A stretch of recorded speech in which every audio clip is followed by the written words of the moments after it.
Tudo bem, pessoal? Hoje, na nossa aula de língua portuguesa, nós vamos estudar os substantivos, tá? Capítulo 4 da apostila de vocês, página 25, ok?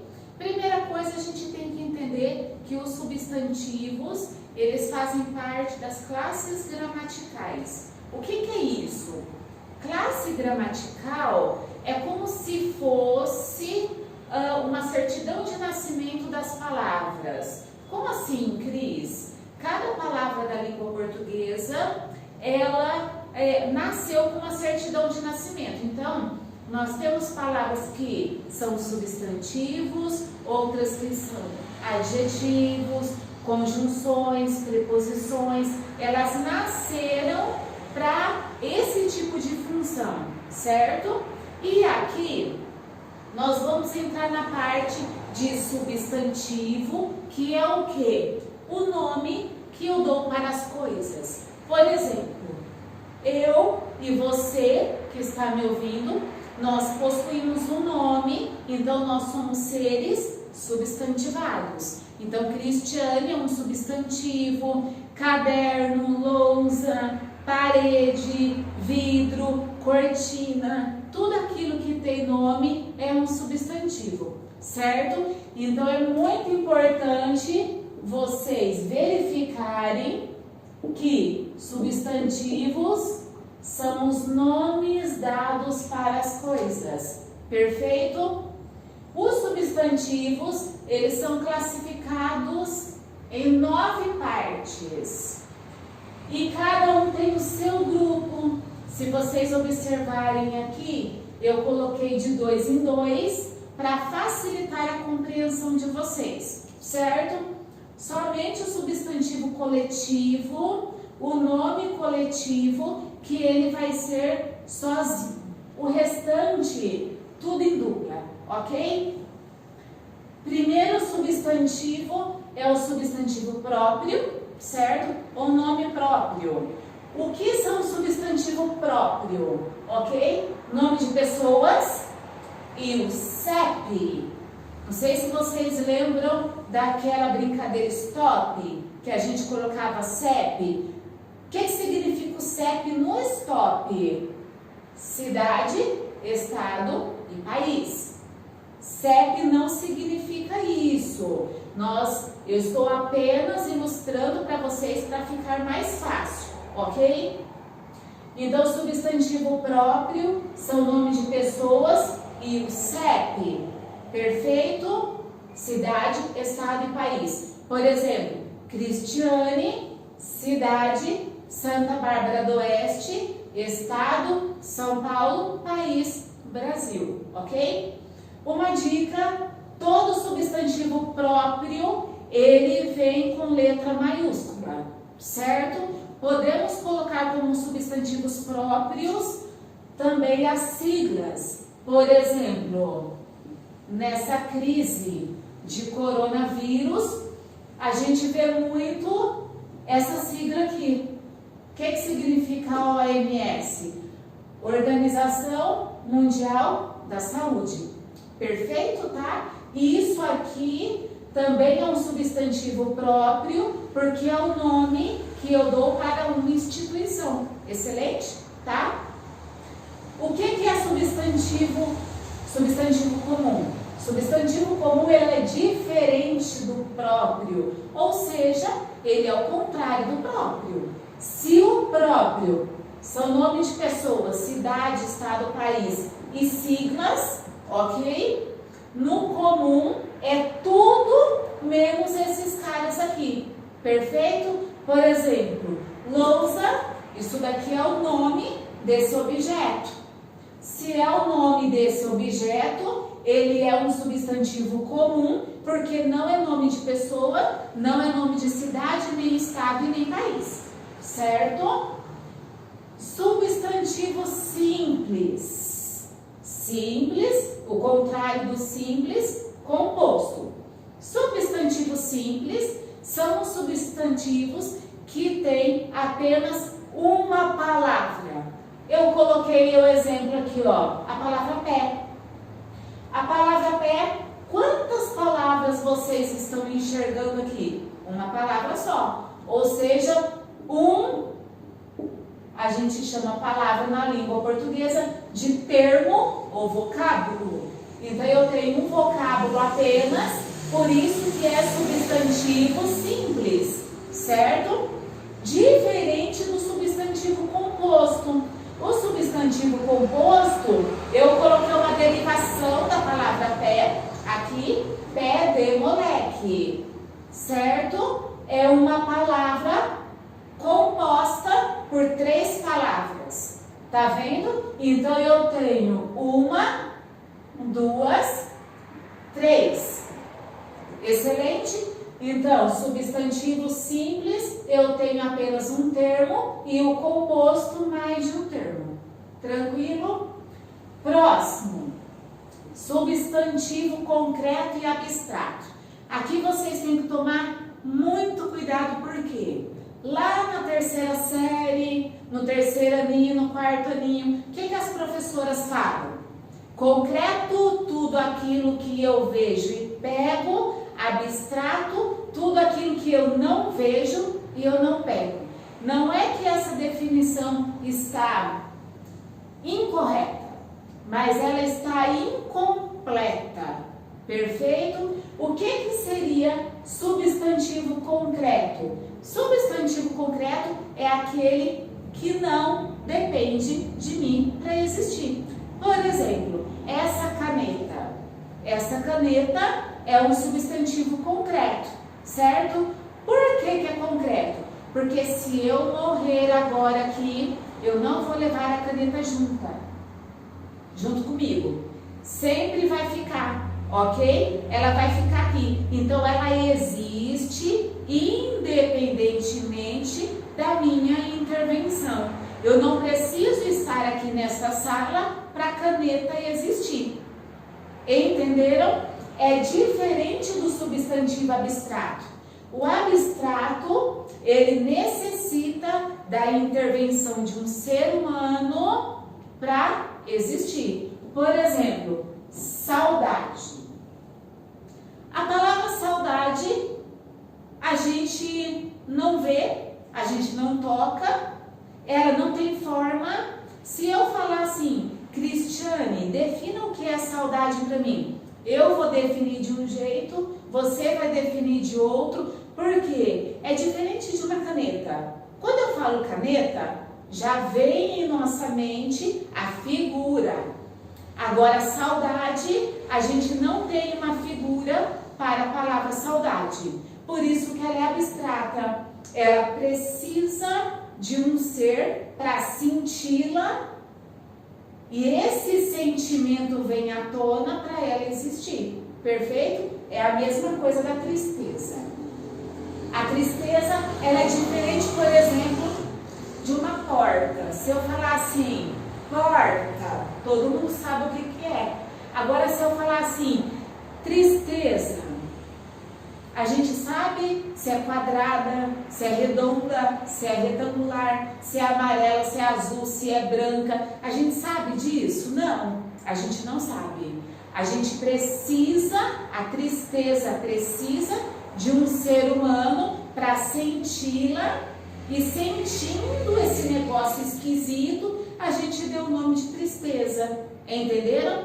Então, concreto, aquilo que não depende de mim para existir, e abstrato, aquilo que depende de mim para existir. Excelente? Substantivo primitivo e derivado. Primitivo, palavra que vem primeiro, e derivado, a palavra que vem de uma outra palavra. Por exemplo, quando eu falo a palavra pão, ela não vem de nenhuma outra palavra. Então, pão é um substantivo primitivo. É diferente quando eu falo padaria e padeiro. Padaria e padeiro são derivados da palavra pão. A palavra derivada, ela também pode ser chamada de esse nomezinho cognata.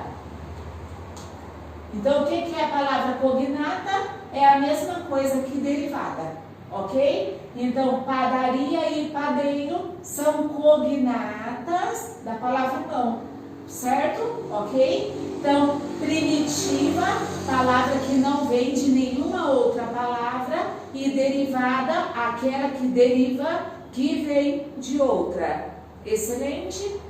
E coletivo, esse cara que é sozinho, é uma palavra que designa um conjunto da mesma espécie. Por exemplo, quando eu falo ramalhete,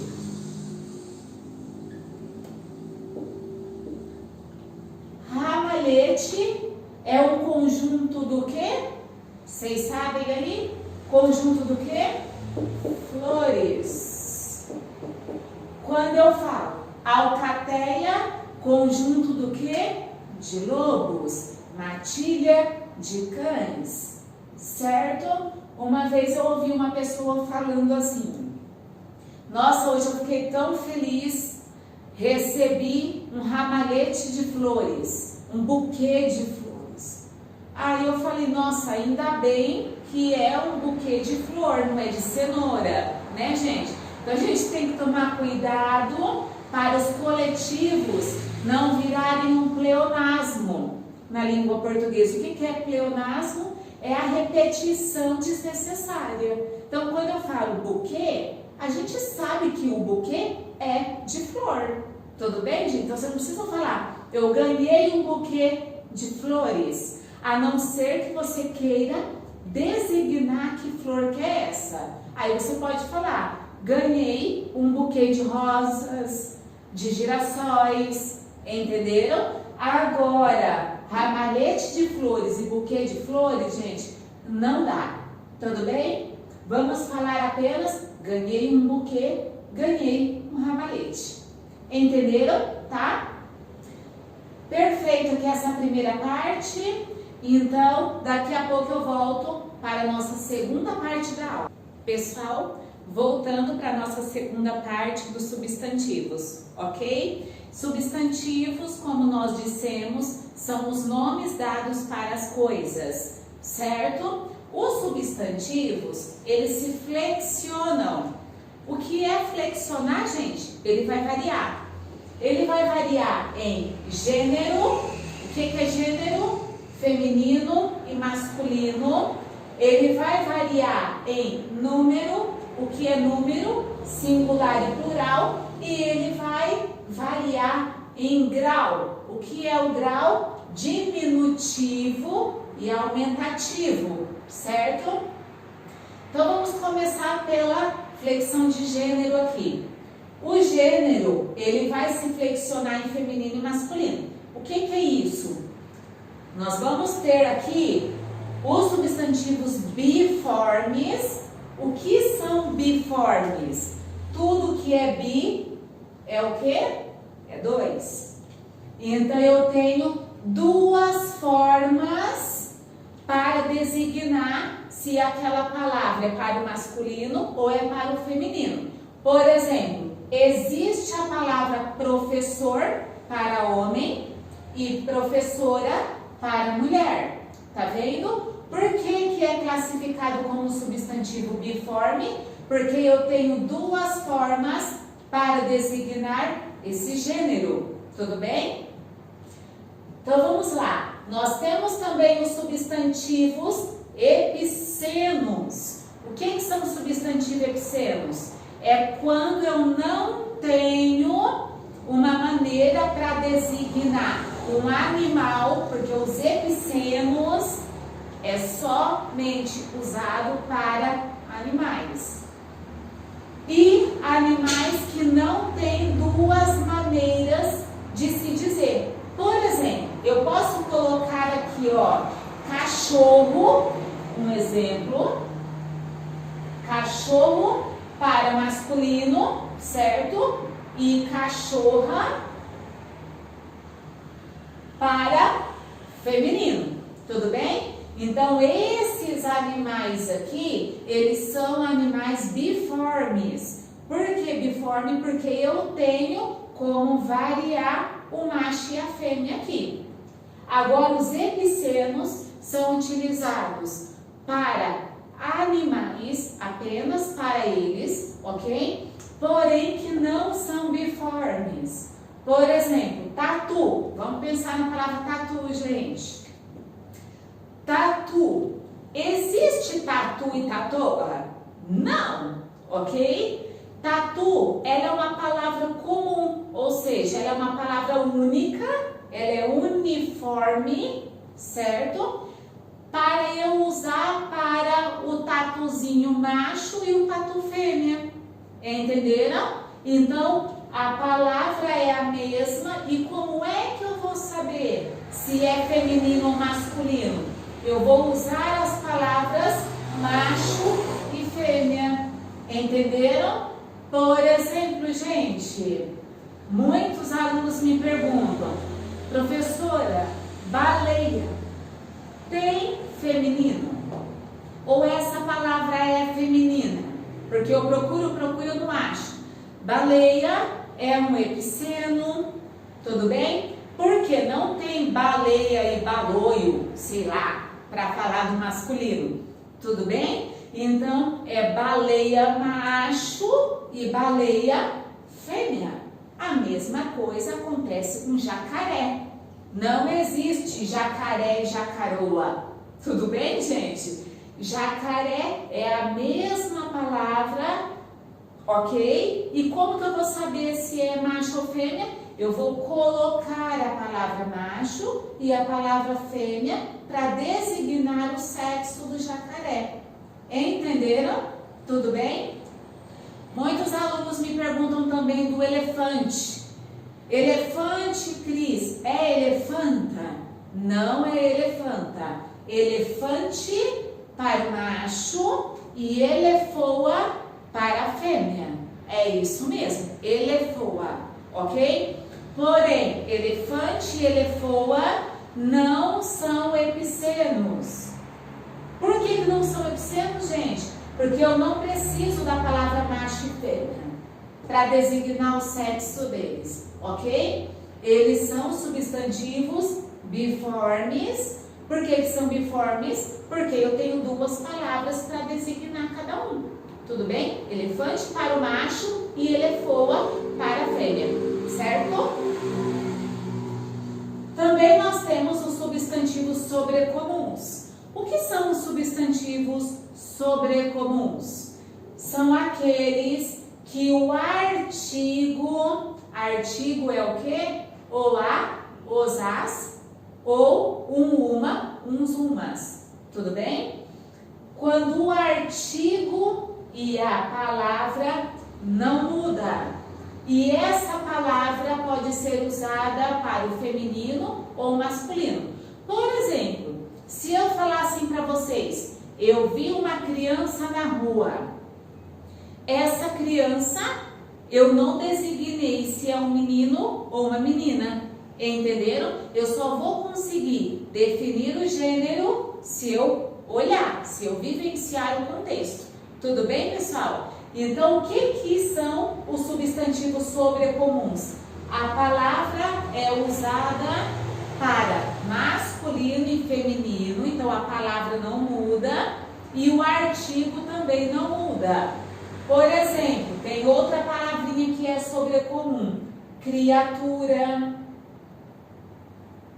ok? Eu sempre falo a criatura, aí eu não determino se é feminino ou masculino. A criatura é usado para os dois gêneros, certo? Porque o artigo não vai mudar e também não vai mudar a palavra, ok? E o comum de dois gêneros é o contrário do sobrecomum. Olha só, que bacana aqui, ó. Vocês vão ver certinho aqui, tá? A diferença entre um e outro. O sobrecomum, o artigo, ele fica fixo, ele não muda, e a palavra também fica fixa, ela não muda.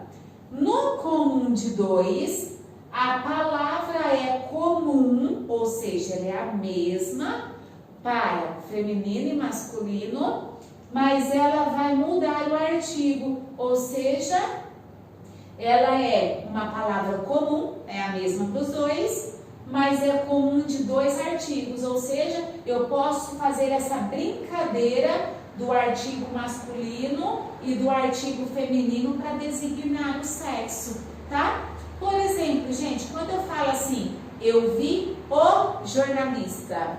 Esse jornalista, ele é um homem, então, porque eu usei o artigo definido masculino, o jornalista. Agora eu posso falar, eu vi a jornalista. Tá vendo? A palavra continua a mesma, por isso que ela é comum, mas eu mudei o artigo para falar que esta jornalista é o quê? Uma mulher. Tudo bem, gente? Entenderam aqui? É importante vocês anotarem todas essas informações que eu estou passando para vocês, ok? Tá? Nos substantivos, também eles se flexionam em singular ou plural. Singular, quando eu tenho apenas um, e plural, quando eu tenho mais. Beleza? E no grau aqui, eu tenho diminutivo e aumentativo. Aí vocês vão falar, nossa, Cris, que coisa fácil.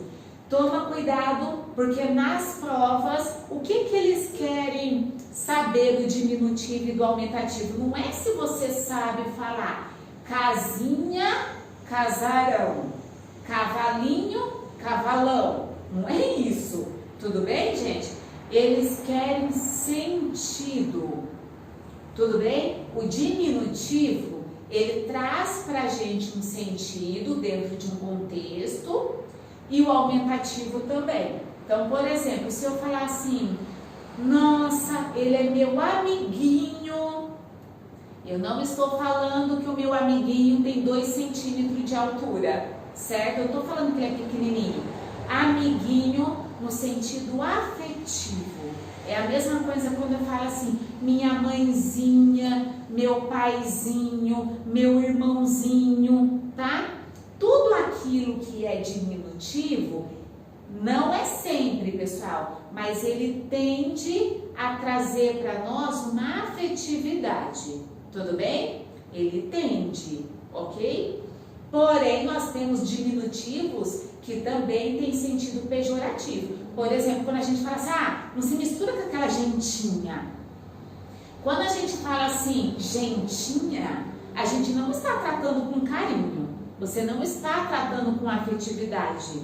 Você está tratando de modo pejorativo. O que é pejorativo? Você está excluindo, essa gentinha, ok? É a mesma coisa quando a gente fala, povinho é assim mesmo, né? O que é esse povinho, gente? Também eu estou desmerecendo, tratando de modo pejorativo, tá?